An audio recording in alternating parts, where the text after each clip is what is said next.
नमस्ते सभी को। आज हम पढ़ने वाले हैं हिंदी में संधि प्रकरण को। संधि संधि की शुरुआत मैंने बोर्ड पे सब कुछ लिख के रखा है।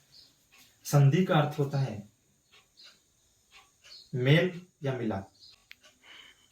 जब भी दो या दो से अधिक चीजें, कोई भी वस्तुएं मिलती हैं, वर्ण मिलते हैं, दो या दो से अधिक वर्ण मिलते हैं, उससे फिर एक कोई ध्वनि उत्पन्न होती है, क्योंकि तीसरा जो भी शब्द बनेगा उसके लिए कोई ध्वनि उत्पन्न होता है, उससे एक सार्थक शब्द बनता है। इस पूरे प्रोसेस को पहले तो दो या दो से अधिक वर्ण मिलेंगे, उनसे कोई एक तीसरी ध्वनि उत्पन्न होगी और एक सार्थक शब्द बनेगा। ये पूरी प्रोसेस, पूरी प्रक्रिया संधि कहलाती है। संधि खुद भी दो वर्णों से मिलकर बना है, सम धन धी, और जिसका अर्थ होता है मेल या मिलाप। जैसा मैंने शुरू में बता दिया था कि दो चीजें जब भी मिलती है, मिलान होता है, तो वो संधि कहलाता है। अब संधि के कुछ उदाहरण भी यहाँ पे दिए हुए हैं, जैसे विद्यालय।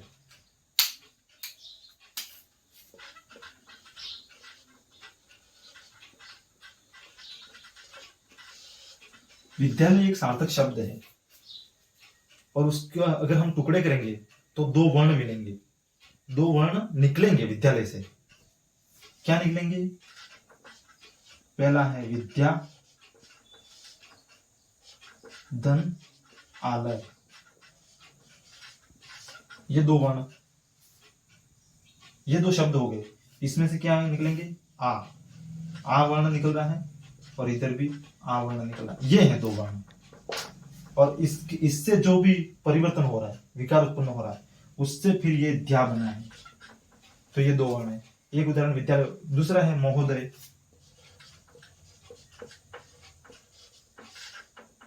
महाधन उदय, ये इसका विच्छेद हो गया। भानुदय,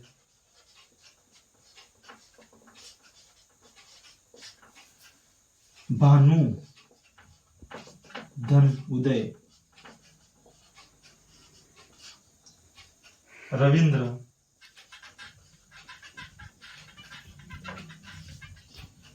रवि धन इंद्र।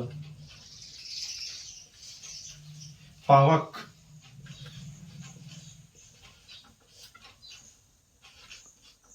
पो धन अक, पवन।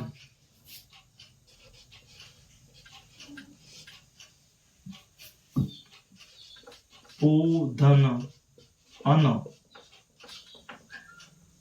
लघुर्मी।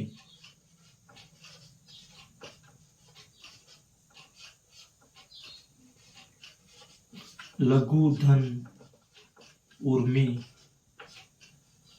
ये सब उदाहरण है इसके। और इन सब में अगर हम टुकड़े इसके विच्छेद करेंगे इसका, तो कहीं एक टुकड़ा निकलेगा, छोटा सा वर्ण निकलेगा। जो भी ये वर्ण, सब में ये वर्ण निकलेंगे, और इन वर्णों से हर संधि में, हर उदाहरण में दो वर्णों से एक नया विकार उत्पन्न हो रहा है, नया वर्ण, नया अक्षर जो भी बन रहा है,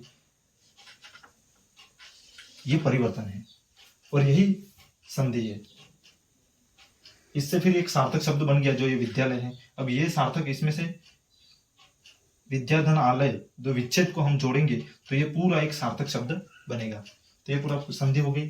संधि अब 3 प्रकार की होती है, बोर्ड पे जैसा लिखा है: स्वर संधि, व्यंजन संधि, विसर्ग संधि। स्वर संधि 5 प्रकार की होती है: दीर्घ, गुण, यण, वृद्धि, अयादि। ये 5 संधि के, स्वर संधि के भाग हैं। तो हम अभी स्वर संधि का एक आध उदाहरण देख लेते हैं। स्वर संधि में दीर्घ देखेंगे और दीर्घ को पढ़ेंगे हम आज।